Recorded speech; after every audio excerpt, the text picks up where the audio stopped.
নামাজ ছেড়ে দিয়েছো, তওবা করো, মাফ করে দেবো। জেনা করেছো, তওবা করো, মাফ করে দেবো।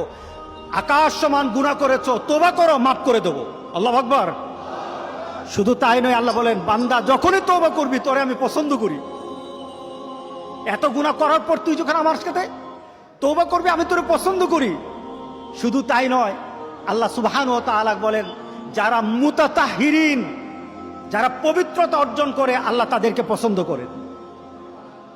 আমরা পবিত্রতা অর্জন করি কি দিয়ে? উযু দিয়ে। বলেন কি দিয়ে? উযু দিয়ে।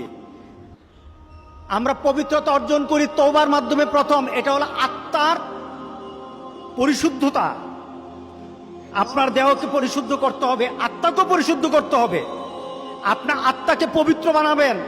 আত্মাকে পবিত্র বানাতে হলে তওবা লাগবে। এটা পানি দিয়ে হবে না, মাটি দিয়ে হবে না।